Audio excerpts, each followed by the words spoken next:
Thank you for joining us. I'm your host, Molly, and for this episode, we're joined by Kevin Griffiths. We're sitting down with Kevin to get to know a bit more about their learning relationship with Academi Wales. Thank you for joining us. To begin, do you recall when and how you first heard of Academi Wales? Good to see you, Molly. Not precisely, to be honest. So I've been in Welsh Government for about 20 years now, and there's always been some internal learning programme or resource. But I'll be honest, about 6 or 7 years ago, I was aware of the brand of Academi Wales, and the fact that it was reaching out to the whole of the public sector, not just internally to Welsh Government, and that brand has sort of entered my consciousness over time. I think culminated in going to summer school last year and a couple of other things as well. So gradually, I think it's a short answer to your question. And can you share with us which Academi Wales programmes you've attended throughout the years? Yeah, so most recently, the summer school I went to last year, I went to the very first summer school back in 2006, I think, in Bangor. So that was pre-Academi Wales. But I went on the senior leadership experience, I guess it's a project or a programme, training programme last year. That was really enlightening. Previous to that, I think I've done a lot of online learning through the Learning Lab internally and so on. So simpler programmes, I think, but I've really got the benefit from doing in-person stuff in the last couple of years. I think it's really enhanced my view of what Academi Wales is as well. Yeah, and what attracted you to summer school and then the senior leadership experience? Summer school, I went to the very first one, and I remember being a really enlightening programme where of the 4 or 5 days I was there, 2 or 3 things have really influenced me my entire career. I'll be very brief, but there's a philosopher called Theodore Zeldin who just, at the tender age of 20-something, he blew my mind as to kind of what human nature is and what people are like and the value of connecting with people. And that's really influenced who I've become, I think. And there was something else on that. John Seddon spoke about the lean process, this Toyota system, and how this system in public and private services is almost set up for failure demand. We have lots of steps and checks in the way, and lots of steps in the process. All of these leads to a way that we can fundamentally fall over and fail. And we do that a lot. I've seen it a lot. And I think that's really influenced how I think and behave and strategize and plan work and so on. So it's been 15 years since then. That's influenced me as a person. So I'm ready to do it again. And in terms of personal growth, so since then, got married and started a family. And the children are just young enough, or old enough, I should say, to start school. So my personal circumstances have changed. I'm ready to kind of re-enter the career thing again because I was rightfully focusing on family a bit more. So I wanted to go back to summer school and see what new lessons it had for me for the second half of my career, if you like. And that pushed me on to doing something in terms of the senior leadership experience because I thought, who am I now? Who have I become in the last 20 years? And the leadership experience gave me a chance to not just reflect on myself, but see what others think of me, to connect with people across the public services. That was really important to me because I have my networks and my understanding of the wider One Wales public services perhaps fallen away slightly. Those are why I did those things, and I'll come on to the outcomes in a second, I guess. But they've been really helpful, enlightening, give me lots of reason to pause, reflect, and think about what's next.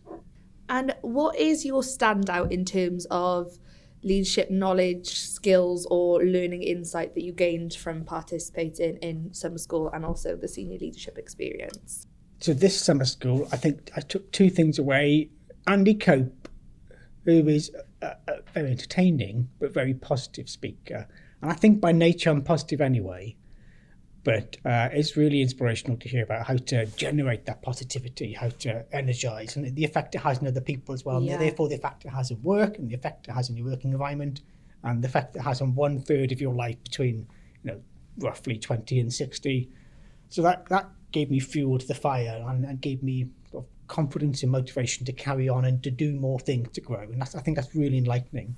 The other one was Timon de Jong, who's a bit of a Dutch boffin, which I do like a Dutch boffin every now and again. I'll take any nationality of boffin, but he there's something about the way that he spoke. There's a slight eccentricity to him, but he spoke about change management, about the generations. I'm Generation X, and I thought I was the young one. I'm not anymore, but he's got millennials and Generation Alpha now, and just we grew up in an age where things sort of sorted themselves out.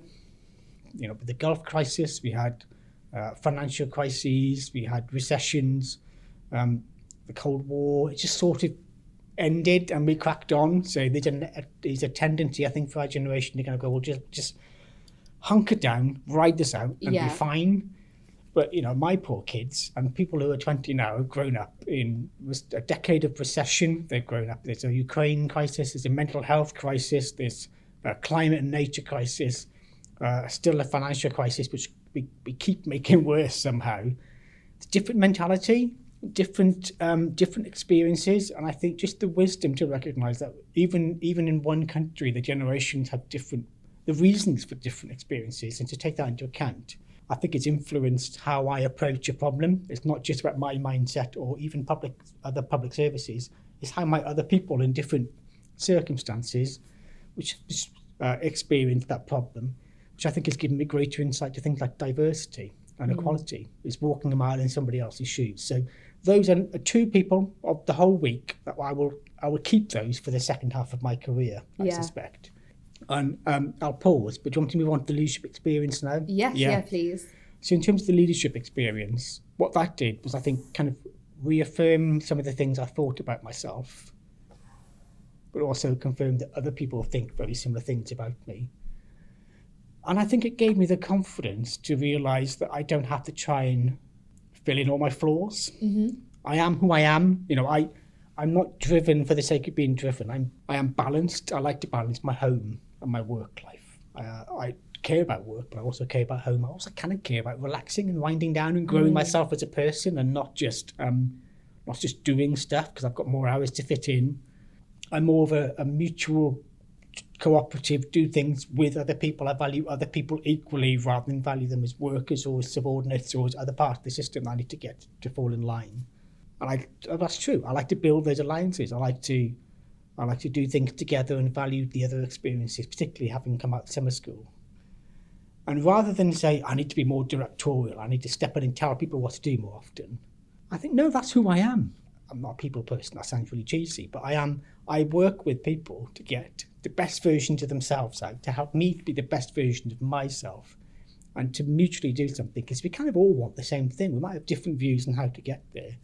We kind of all want the same thing. So I'm more confident in who I am. I'm more confident in my balance. And I think in terms of the next career step, that might be upwards. It might not be upwards. It might be sideways. It might be in a different area. But I know my motivation is the people I work with, connecting with other organisations, making individual and society's lives better. And I'm not a politician. Never plan on being a politician.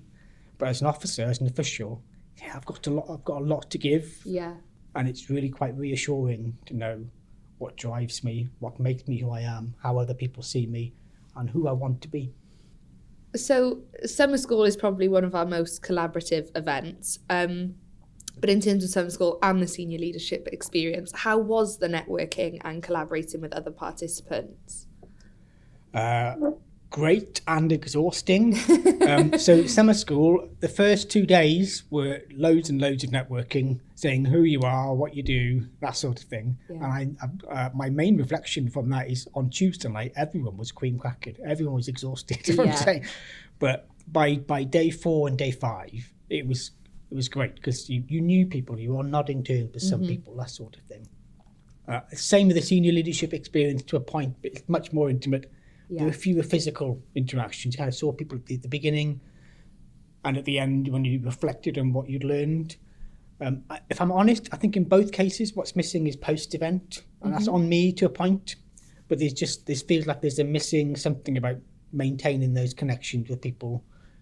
Maybe I just need to get on LinkedIn. I'm rubbish at this sort of stuff. But I think those networks are great because I like connecting with people, but also being really selfish. If I want to deliver something for Welsh Government, having contacts, friends in health, in local authorities, having someone who works in the tax service or something, it only adds to the volume of knowledge and on the experience that I can take into account. So it's a work thing as well as a people thing. Yeah.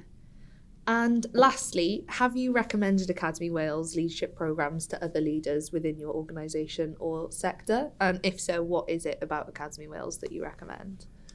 Frequently, and yes, so coming back from the summer school, I waxed lyrical, particularly about those two speakers, but not only those two speakers. Because So I, like a lot of people, probably haven't prioritised learning for a lot of the last 5 to 10 years. And I think since the pandemic, and this may speak more about me than anybody else, but since the pandemic, we've become really bad at dual screening learning. So it's maybe there are some cases where it's appropriate, but generally speaking, if I and colleagues are at a seminar, I'll be at the seminar, but I might have my camera off and I might be doing a couple of emails, half listening. Yeah. But I think what summer school and the senior leadership experience did for me was making me really value being present again. Yeah. No distractions, reflecting only on what's being said or what the conversation is, and one screening, for want of a better term, just taking it all in and valuing the learning. So in terms of Academi Wales, the fact that it has these offers, I think telling people to forget everything else, invest in yourself, because that will invest in the team and the organisation that you're in. I think that's what Academi Wales can really offer. The online stuff is really helpful in terms of specific things. Seminars are really helpful in terms of specific things. But if you're going to grow as a person, and I've done 7 habits in the past. I think that's really great, by the way, as well. I've really, again, a lot of this about shaping who I am and who I am to other people and how I treat other people. Yeah. No, I was going to say these are all things I think Academi Wales is really important for, I should say. And it's great that the whole of the public service can access it as well, because we're on equal terms. I think the hard thing, though, is persuading people, it's not your job necessarily, persuading people to value that and to value that growth. Yeah. And that's what I've been advertising. It's not just the stuff that's on offer, it's making that space to be better versions of yourself. Yeah. Thank you so much for joining us and for sharing your insights and ideas and learning. I hope you've enjoyed the experience. Thank you, Molly. It's been a pleasure. Mae'n podlediad sgyrsiau ar arweinyddiaeth ar gael trwy ein gwefan. Mae'r hawlfraint y podlediad yma yn cael ei gadw gan Llywodraeth Cymru. Our Conversations on Leadership podcast is available through our website. Copyright of this podcast is held by the Welsh Government.